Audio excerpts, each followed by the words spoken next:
All right, good morning, man. Good morning. It is, oh man, it's Tuesday. I don't know what to say. Lamar was amazing again. When Ricard on the first drive of the game, our big fullback, when Lamar hit Aguilar, which was a great catch, by the way, that didn't count, and they called it a leg whip. I was like, I'm sure I'm not the only one. It's like, oh, okay, here we go. Belichick is on the Manning cast as we get the illegal formation on our first rushing touchdown with Henry, which feel bad for everybody that had that in fantasy as that doesn't come through. But all that to say that a fairly easy win for the Ravens, like a comfortable win after all that nonsense. Lamar's throw to Bateman at the end of the first half is like a snapshot of how far he's come. I mean, it was a fantastic throw, great catch, but a fantastic throw. Ravens roll. I mean, I can keep you all day. I don't feel like you're like, all right, this is what we're talking about. How much longer are we going to do Lamar? But yeah, he's just amazing yesterday. He really was. But also on the other side of the ball, Herbert's great too. I mean, I was super impressed with Herbert. So go ahead, give me your thoughts. Thanks for joining me. And yeah, main takeaway last night: Ravens beat the Chargers. I mean, yeah, there's it's not a big gap between Lamar and Herbert. It's actually, I think, a lot closer. Even though Herbert, can get overhyped sometimes, I think it's a really close gap between the two. Herbert has looked really good this year.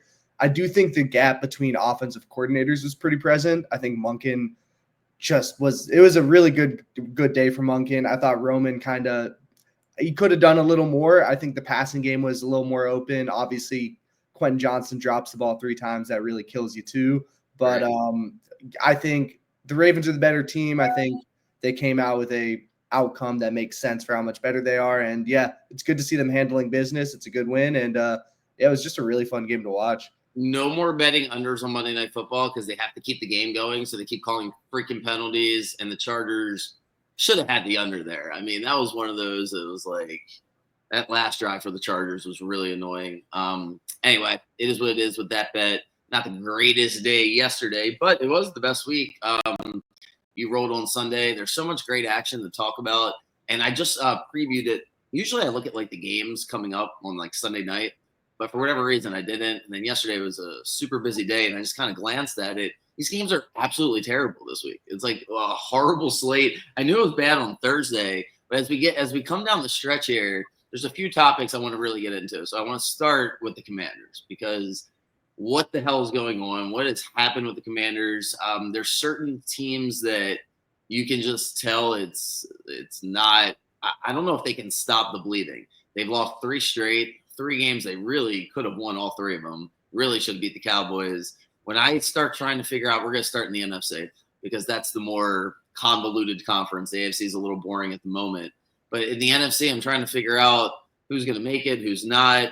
And I have to concede. It's like a 2-part thing. I have to concede the Eagles at this point. I mean, like Barkley, I'm not conceding Sirianni, and I don't even know about Hurts, although Hurts has been solid, but Barkley is just too good. So the Eagles are going to win the East. Talk to me about the Commanders. Can they fix it? I think they have an easy game. They get the Titans at home this week. They have an easy schedule, but they can't score anymore. Like, what do you see, and do they recover in time? Well, the issue is the offense was really, when it was working, was set around running the ball like 80% of the time and then throwing deep balls and having the deep ball get open because the defense comes down and shades in on the run game. And now they're kind of testing them and basically like they're covering the run better with less people. I think you're looking at the play calling's fun and it's cool, but they're getting hurt now. You just watched. I think they're going to lose both their running backs for next week. I don't think Robinson comes back. I definitely don't think Eckler comes back.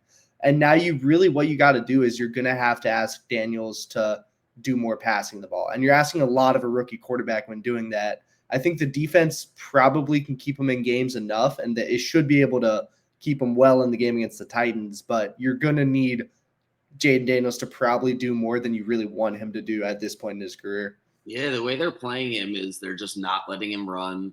They're treating him. That's why everybody, as soon as someone starts running around, they're like, not back to Lamar Jackson. Like, oh, he's Lamar. It's like, no. Lamar is an elite passer, like a super duper great passer. Like, they don't have people. Jaden Daniels doesn't, like, he can throw the deep ball really well. But yeah, there's something just missing. He can't scan the whole field.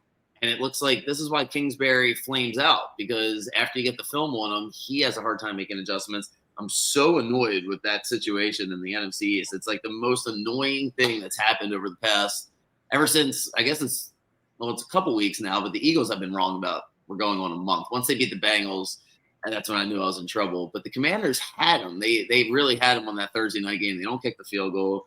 So now they're getting the Titans at home. The full Will Levis experience is in effect because I knew they were going to beat good teams. That's why I figured they could make the playoffs. I predicted them before the year to be the 7th seed. It's like, you know what? They're going to beat some good teams because they have a lot of talent. Of course, they suck this year, but then they beat the Texans. So they're good. Commanders are 5.5-point favorites. They have to win that game. And why don't we just stay with the Ravens and the Eagles here? And that's the best game of the weekend. So there's only, by my calculations, 2 good games. It's the Ravens and the Eagles.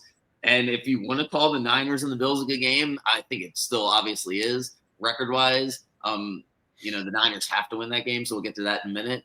But Ravens-Eagles, the line comes out as Ravens -3, so they're calling it an even game because the Ravens are home. It's not a big travel. You'll probably get 30 to 40% Eagles fans as the Eagles are just absolutely rolling. I have blinders on when it comes to Philadelphia at this point. So you got to be the voice of reason. How does that match up?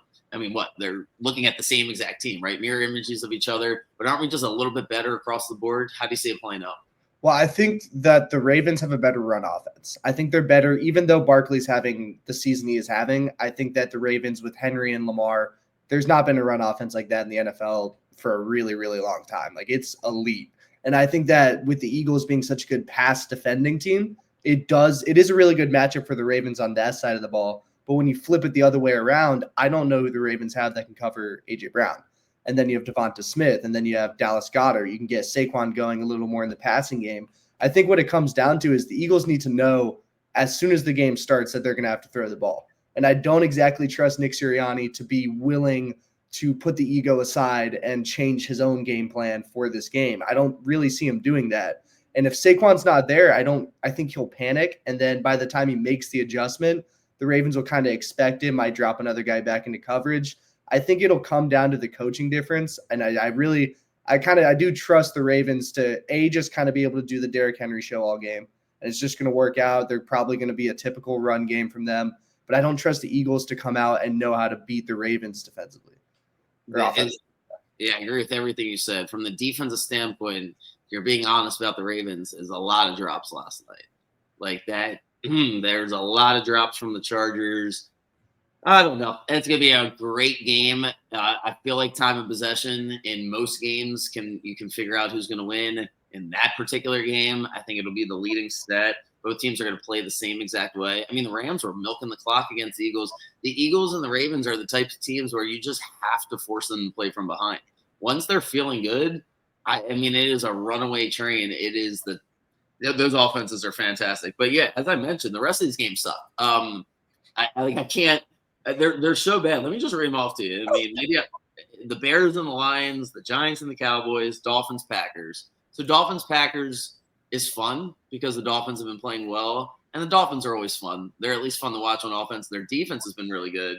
I'm not spending any time on these first 2 games. So we can do the little Dolphins, Packers, and I guess we'll end with the Niners and the Bills since that's a Sunday night game. But like just kind of glancing ahead this week, looking at the playoff picture, Dolphins Packers is fascinating because I wouldn't say the Packers are in the playoffs, but we're trending really highly in that direction. 75 to 80% chance. It's a little generous probably as I'm saying it out loud, but they are heading in the right direction. The Dolphins, the way the Colts looked the other day, the Dolphins are looking like the only team, unless the Bengals are just going to win every game, that can ruin the AFC. It's like all figured out, right?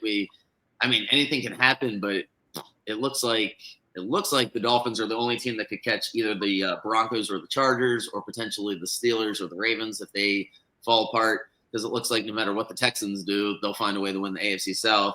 So the Dolphins will be desperate. You'll get the best possible game you can get from them. They're only a 3.5-point dog. Initial thoughts on that?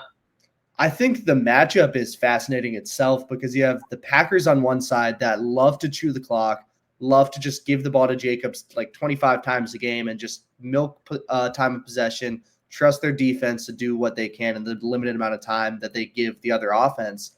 And then you have the Dolphins that have three like the most explosive players in the NFL and kind of don't need that extra time. They're able to get it done in 2 minutes, 3 minutes if they have to. I lean towards the Packers because, again, I think they're really rolling. I think they've kind of found how their offense works this year, and they've been good enough defensively. But then again, when the Dolphins have Tua, it's a really hard team to beat. They've been really, really good when Tua is the quarterback of the team. So it is an interesting game, and since it's an AFC NFC, there's not a lot of like sample data between the two. I'm leaning probably Green Bay, but I wouldn't be shocked if Miami comes out, looks really good, can handle business. Hard to prepare for Miami in 2 days, right? On the short week, so that favors them. I have a theory about professional athletes on Thanksgiving and Christmas. I love the road team because I assume most of the players have a family or a personal life that's complicated. Multiple kids, multiple women, not sure where they're supposed to spend their time. So if you're on the road, it's already built in that you can do more so what you want, less distractions. I got to get some statistics on that. Go check NBA road teams on Christmas, especially NBA players. That's like 1,000% guaranteed take the road team on Christmas. But I digress. Tyreek Hill too. And Tyreek Hill's the main guy with he's got a great history of I'm serious. Family man. So yeah, I mean it's truly a thing. Miami are going all the way to Green Bay. Family stays behind. I'll see you Friday. And Green Bay's got to figure out what the hell they're supposed to do. They got a lot of things, a lot of moving parts. Even you know what, to be serious, even if your family's on the up and up, even if it's a nice home life, it's just a lot going on. So a lot of things to consider there. With that in mind, Raiders are going to Kansas City. The Raiders are awful. The Chiefs are favored by 13. We're not going to talk about this game because the Chiefs will win. I don't know if they'll cover. We'll save that for a few days from now. When I bring it up, because the Raiders now have Desmond Ridder. That is the quarterback of the Oakland Raiders or the Las Vegas Raiders. As a Falcons fan for 2 years, trust they'll win by 20. They'll win by 20. Desmond Ritter's going to be you know what? Great point. Desmond Ritter's the quarterback. He's awful. You know what? I feel a little bad because I kind of jumped the gun. There's a couple decent games. I should have. You know what? I think I got excited this morning. So Chargers play the Falcons. That's a solid game. I just hate. Just the Falcons are annoying, but that's a good game. That is a good game. It's a playoff. Two playoff teams battling it out. So go ahead. You're a Falcons fan. Where are we at? Because I think the Bucs are going to win that division. They're one game behind them, but technically two because the Falcons beat them. I'm going to take the Chargers. The Chargers are 1.5 point favorites at Atlanta. Atlanta comes off the bye. Everything points towards Atlanta, probably like trends and different things like that. But then they got to play football, and the Falcons, I don't know. Talk me one way or the other. You have a strong opinion on it? I mean, as a Falcons fan, I can't tell you who they're going to beat week in, week out. It's kind of like whatever Kirk Cousins is feeling like that day. We'll kind of lead them wherever they need to go. Being at home is a big thing. Sorry, he can't move, right? Like he just doesn't move anymore. Like, yeah, no, it's been bad. There was stuff beginning of the year where they were like, well, he's just trying to work the Achilles back in. Clearly it's done. It's completely done. So he's going to have to be a full-on pocket passer. The Chargers have pretty good pass rush. It really probably is the Chargers. The only thing I'll say is that we did just see Derrick Henry run the ball pretty well against the Chargers. So you could maybe make an argument that Bijan and Tyler Algier can have a pretty good game. But again, I do think the Falcons have looked like a mess defensively for the past couple weeks. I really think that the Chargers can just exploit that. What happened in the Broncos game exactly with the Falcons? Like they lost 38-6. Was it closer? Could it have been 70-6? Like what exactly happened? No, it was done pretty early on. Like it was one of those, they didn't score. Broncos scored in their first 2 drives. Falcons didn't score. Now you're down 2 touchdowns and you're asking Kirk Cousins to bring you out of it. He didn't have it that game. Just kept getting ugly. I would just check. I turned it off pretty fast and I'd keep checking and be like, oh, the Broncos still have the ball. And they just still have the ball the entire game. So it was one of those where the Falcons looked horrible everywhere. It's a tough one to bounce back from. It's a really great time to have a bye week because you can kind of like put that in the back. You can get that out of the back of your mind. But yeah, I don't feel great going into the Chargers game. You do get the Chargers in the best possible spot. I'm very hyped up for that game yesterday. Short week across the country. And then the other decent game is the Cardinals and the Vikings. It just is. Cardinals didn't look good yesterday or Sunday. And the Vikings found a way to win. I mean, the Vikings are going to the playoffs because they've won the past 3 weeks. think they've all been road games, right? They won at Jacksonville, Tennessee, and now Chicago. I know you watched probably most of that game. Go through the Vikings for me. Let's start there. And then I watched the entire Cardinals Seahawks game. And so go ahead. First, your thoughts on the Vikings, and really can lump Chicago in there, as it looks like they're probably done. I mean, there's math to get them in, but it looks like they're going to be done, especially after the Lions kick their ass. But go ahead. Vikings, Bears, they win in overtime. What were your thoughts? Well, I'm gonna get on the Bears a little bit because it's really annoying, and this is not how you should defend the Vikings. And they did get at the end pretty bailed out, pushing it to overtime, and then inevitably losing. They played the game of triple teaming Justin Jefferson. They did the thing where you're going to leave a man open so you fully cover Justin Jefferson. It doesn't work. It isn't going to work with Jordan Addison back, with T.J. Hawkinson back. The Vikings have enough weapons where you kind of got to play Justin Jefferson as true as possible. Maybe give safety help on the corner, but you can't do a 3-man coverage every single time because someone else is going to find a way to get open. It ended up being Jordan Addison all game. He had a great game. Hawkinson contributed as well. I think they ran the ball pretty well too.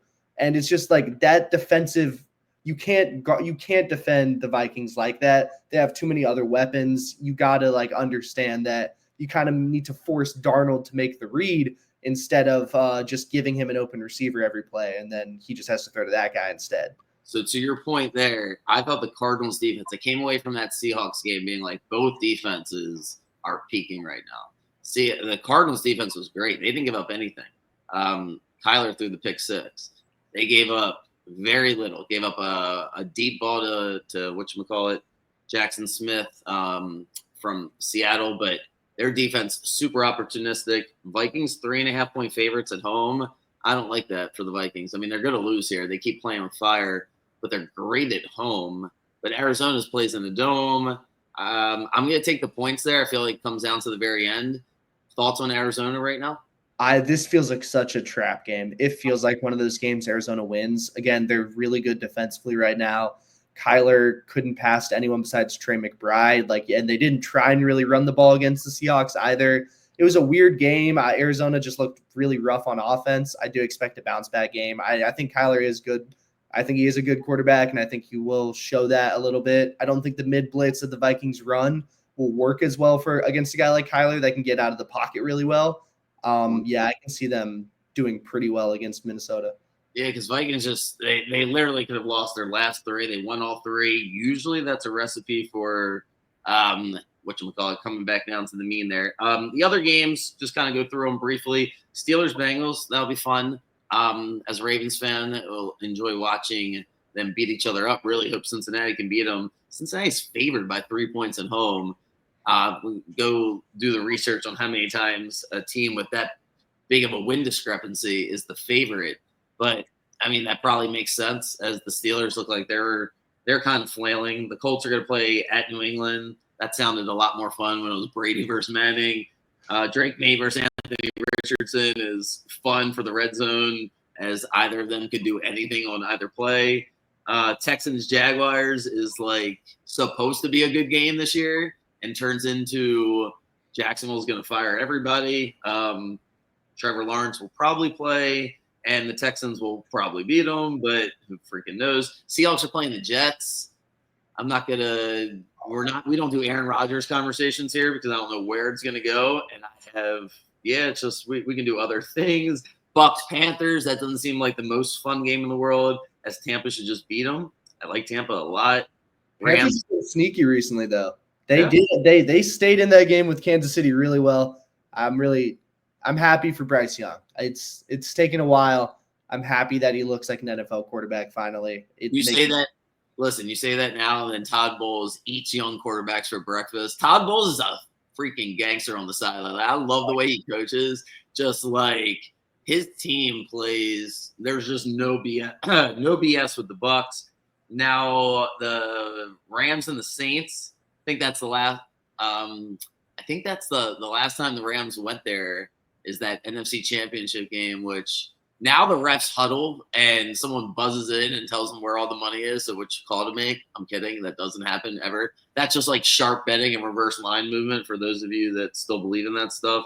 I can't imagine you're listening to me at this point. But anyway, where was I? Rams at Saints. That's how they won the Super Bowl that year, right? Like that was the NFC That was championship. it was the NFC Championship. It got the Rams, to the Super Bowl. One of the Interesting. worst calls I've ever seen in my life. It's One of the worst calls ever, right? On the sideline, pass interference that was not called.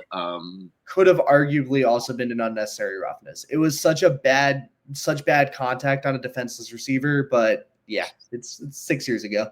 That should be an interesting game. As the Saints kind of have a chance to make the playoffs, the Rams at this point, they really pissed me off the other night. Whip through all. Okay, so the worst promo ever. Like, talk about no self awareness. Did you see the promo on ESPN last night? I don't know who the actress is. No, what was it? She's promoting the Browns and the Broncos game and was telling us like how we like it was like being thankful or something that just didn't connect. Like we should be thankful for football. It was like some promo. I'm butchering it now, but it was awful. And it's like this is how we're promoting the Browns and the Broncos. Like we should be grateful that this is the game or something stupid along those lines. Anyway, that's a Monday Night Football game. Browns will probably beat the Broncos because that just seems like a tough game for Bo Nix, even though they're home 5.5. I feel like be careful about that game. We got time to talk about. All right, I led all that to get to Buffalo because this is the game that I want to talk about at least for a good 5-6 minutes here. Both of these teams are, I think, have the strongest opinions one way or the other. Really trending against the 49ers at this point as they're on the brink now. They're on the brink. It was pretty obvious they were going to get smoked by Green Bay. All signs were pointing towards that revenge game. No, Brock Purdy, no Bosa. Let's start with the Niners first. Do they have a shot here to beat Buffalo? And if they don't, does that mean they're done? I mean, look, early in the season, it did look like the Buffalo run defense is pretty weak. That's not been the case for a while now. They've done a really good job at containing the run, which means that now Christian McCaffrey it mitigates Christian McCaffrey a good bit. He hasn't looked the greatest all season. I think the injury is still pretty there, and I don't think he's like anywhere close to 100%. That hurts you. And then also, like, again, Buffalo is probably playing the best football in the league right now. It's either them or the Eagles, or the Lions as well. So, like, it's just a terrible time for the 49ers to play Buffalo. They're hurt still. I think it is one of those seasons that you look at and it's just a wipe. It's just one of those where it just wasn't your year. Everything went wrong that could have gone wrong. I looked at the Braves in the MLB last season. It's like you look at it and you say, if we can make the playoffs, it was a good season. But if not, we can't be too upset because basically everything went against us.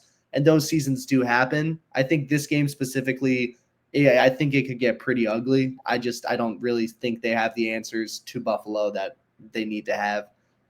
So devil's advocate is Greenlaw, I think, is going to come back. So he's the start linebacker that somehow got hurt running onto the field. Tore his Achilles.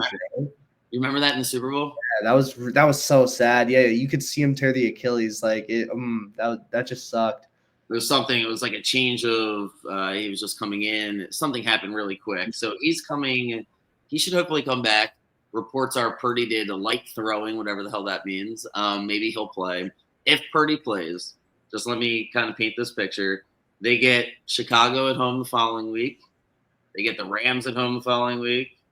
And then they get at the Dolphins. And then they do get the Lions and the Cardinals. It's not the easiest schedule. I feel like it's a rallying cry. To me, the 49ers, I wouldn't bet Buffalo in this game. I'd be very careful about it. The Niners are like a wounded animal. Like they are, like you said, it does feel like the year from hell. It's the same thing with the Bengals and the Steelers. I would just stay away from burying the Bengals and the Niners just yet. Because when you start doing the math, I mean, they're literally one game out of, we don't have to do math for that, but they're one game out of the NFC West. And it's just, they're still alive. I don't know. Part of me feels like them getting humiliated like that by Green Bay. Either the same exact thing's going to happen, right? Like the Buffalo's just going to do the same thing, or Buffalo will be Buffalo. Like, are we sure Buffalo didn't peak? Let's go to Buffalo. They won the Super Bowl 2 weeks ago, right, against Kansas City. Now Kansas City's struggling. Kansas City's defense doesn't look great. As you just mentioned, Buffalo's playing the best football, at least in the AFC, as the Ravens are still trying to figure it out. Steelers are falling apart. are sure though Buffalo didn't just peak? Like, tell me why obviously you think Buffalo's going to smoke the Niners. Go for it. What's the read here on the Bills? I mean, it's a very good chance that the Bills are going to peak too early, given that they've shown that they typically do that in the past.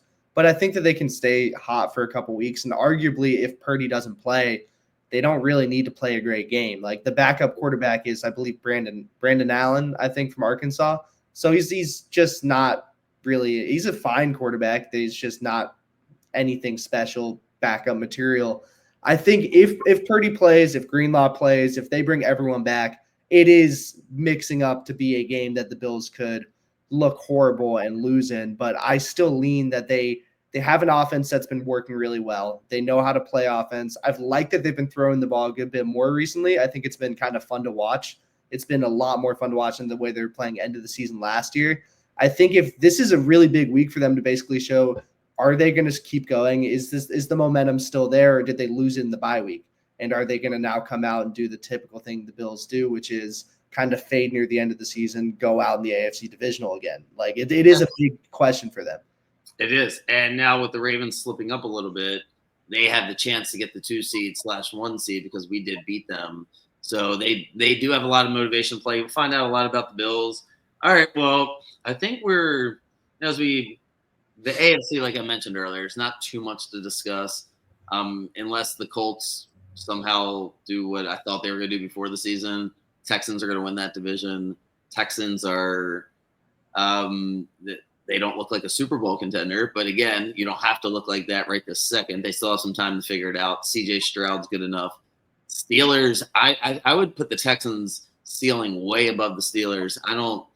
I just don't think that offense is good enough. Something's just wrong. Pickens can't be your best player, and he is. I know probably stories we don't need to discuss. Yeah, 100%. Yeah, way too many. Honestly, way too many.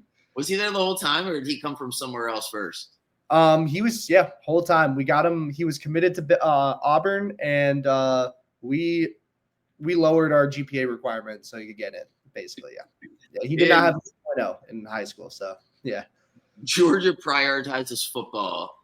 One of the biggest revelations that I found, like, living here is that you'll meet people that come from 5-6 hours away. Georgia's a big state.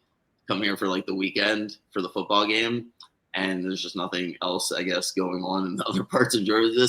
They'll do anything and everything. These high school – I was just talking about how they lost Travis Hunter. I was talking about that the other day with somebody. He's like one of the few that got away as Deion snagged him. As he's the Heisman winner, right? Yeah. I mean, I wish it was Ashton Jonty, but no, it's at this point, it's Travis Hunter. Yeah. But yeah, anyway, in the NFC, we're just like the AFC locked in pretty much unless something happens. To go back to the NFC for a second. The Commanders have put themselves in a position where I'm only willing to discuss them as a wild card. Like I have to put in pen or put in marker, whatever you want to say, the Eagles. Like it just feels like I don't know. I wish I was wrong about that. But if we give the Eagles the East, and it looks like you're gonna have to give 3 to the North. It's just the Packers, unless something happens here, the Vikings winning those games is gonna, even if they fall a little bit down the stretch, if we give 3 to the North, that's 4. And then we got to get a winner of the West, and we got to get a winner of the South, and then that leaves one more spot. I'm really high on the Bucks. I know they got work to do on the Falcons, so if you made me choose, I would say the Bucks win the South. Are you getting the Falcons or the Bucks on the South? By the time I gotta still pick the Falcons. I don't. It's hesitant. It's definitely pencil, but I can feel. So anybody can win the West if. If you got the Niners losing this week, it looks like you probably don't have them. The Rams are 5-6. They get an easy-ish game. They should go 6. The Saints, who knows? Cardinals and the Seahawks. Seahawks are at the Jets. They're only 2.5-point favorites. Feels like a good spot. We both like the Cardinals, but they are the underdog against the Vikings. So I don't think after this week it's necessarily going to be clear. Who do you think ends up winning the West? I think just because it'd be the funniest possible outcome, I really want to see the Cardinals win it. And I think they can. And I think that they're, like you said, the defense is peaking at the right time. And I think Kyler can get them to enough games to win it. realistically, I don't know, maybe the Seahawks, because like again, you start looking around and none of these teams are consistent. None of these teams day in day out look like a team that really is trying, like is committed to winning the NFC West. They keep faltering. They keep giving it back to someone else.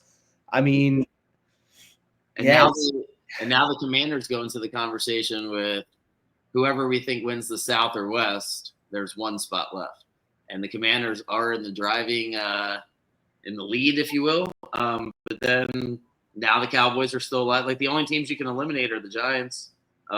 Maybe I guess the Panthers at 3-8, but the Giants are the only team that you could like because Bryce Young looked pretty good. Like you could see the Panthers. I mean, stranger things have happened, right? But like the Giants are the absolute only team in the NFC that you're 1,000% sure because the Cowboys beat the Commanders. So I mean, you can't write them off, and they're going to play the Giants this week. Cowboys are going to sit there at 5-7 and be relevant, I guess is the word. Relevant for the playoffs, not relevant for much else. But yeah, in the AFC, everybody better really, really hope that the Broncos lose to the Browns because I think the Chargers, even if they slip up against Falcons, they're going to find a way to get in. The only way someone else is getting in, if you're the Dolphins, for example, if you're the Bengals, if you're, I guess, did you eliminate the Raiders? Anyway, if we could. Raiders are. The Browns are done, but the Browns, that Browns-Broncos game is a weirdly super important game on Monday night, despite the terrible promo. I don't know who wrote that, but all right. Anyway, college football. So we're gonna do a whole college football thing.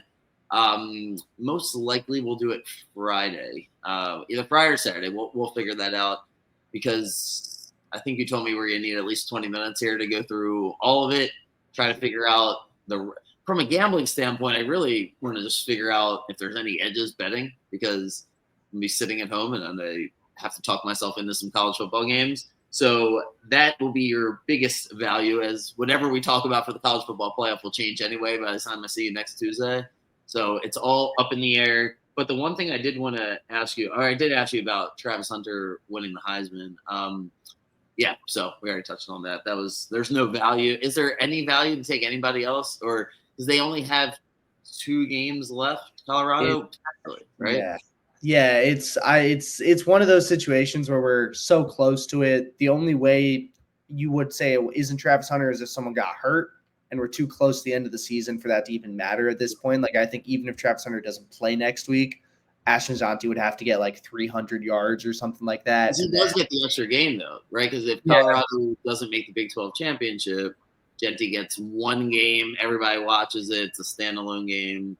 But then again, that's if they don't make it, like that's the other side of it is that Colorado could be there. And then is that even he would need basically, I think, 600 yards in the next 2 games. Oh, exactly. Get there. Like he would need to break Barry Sanders' rushing record. And he's still pretty far away from that. That's what would probably be needed to beat Travis. Hunter's been that good this season that it sucks. It's like it's like Shohei in baseball where it's like, this guy's is being the best in a long time at his one respective thing. But this guy's doing both sides of the ball. So it's like, what are you supposed to do against that? He is unbelievable. Like absolutely unbelievable. He's not the first overall pick. And there's a chance he's not, which is crazy. But he has to go. He has to be one for me. Yeah, but I mean, you got to get some of these teams have to get a quarterback. Especially the guy that you pay as one guy because it's one guy and he's doing both sides. I just kind of love that. I get that like the Giants probably would need to go get like a Shedeur, but then again, you look at it. He's automatically going to Vegas. I think that's the rule for Dion. Dion's the coach, or someone said that Dion would be the coach in Vegas. Because the issue then comes with the quarterbacks is I don't think the class is that strong. I don't think it's good enough to jump to a QB if it's not going to be Shedeur 1. It's got to be Travis Hunter because then you're looking at, I guess, Cam Ward you can make a solid argument for too, but it's I've seen Cam Ward in the pocket. I don't think he moves well enough. So it's like Travis Hunter for me, you can't overthink it. I've seen NFL GMs do it way too many times. He's the 1-1. Unless something crazy happens or he gets like arrested or like something insane happens between now and the draft. Yeah, that's not him. That's the best part about him. That is by all accounts, that is certainly not him at all. He streams on Twitch. That's just how he spends the weeknights. It's just he plays Fortnite on Twitch. That way. It's better. As I would always say to the kid, or just because your friends are doing it doesn't mean that you have to. You can say what's up to them in the hallway and keep it moving. You don't have to hang out after school. That's just, he's a great kid. I was talking to somebody that knew him in middle school because I didn't even know he was around here. I was just at a high school basketball thing. Here's Collins Hill, right? Over in Gwinnett. Yeah, about an hour or so. And it was like, how did Dion pluck him? And this guy, the one guy that had a little bit of insight, it was like, because he's the only one, like Dion couldn't pluck anybody else. Like most kids are just, they want to be cool. He's just something that's a little bit different about him. So anyway, we talk about him forever. Colorado does lose to Kansas though, so that's fun. We'll do college football here in a couple days. Lamar, don't want to bury the lead here half an hour into the pod as Lamar carries us. And the Kyle Bowler days, the Anthony Wright days, the Stoney Case days. I don't know if you know these people. That's way behind us here in Baltimore. You probably only know Joe Flacco, maybe a little Trent Dilfer. I know some Dilford. I've heard about Dilford. Yep. Heard about Dilfer. Well, we now have Lamar, and it is must-see TV every single play. It's just unbelievable. And then Derrick Henry yesterday. Yeah, please don't fuck this up here for the last 2 months. Should be a fun ride. All right, enjoy the day, guys. We'll have any bets out. I'm sure basketball will start picking up soon, so be on the lookout for that. And UConn lost yesterday. Big college basketball, yeah. And stop complaining like that as a coach. Like it's on him. He's the reason this team lost. It makes me happy. They eliminated Illinois last year, so yeah, he got a technical foul for acting like a jackass. If you don't like the calls, you don't have to like the calls. But if you're going to act like such a jackass, it costs you 2 points at the end of the game, then you just value the rest of the way because that's college basketball. It's completely on him, and it's fitting. It's fitting. Yeah. It makes all right, so now we know where you stand on UConn. We got that out of the way. All right, I'll see you in a couple of days, man. All right, I'll see you, man.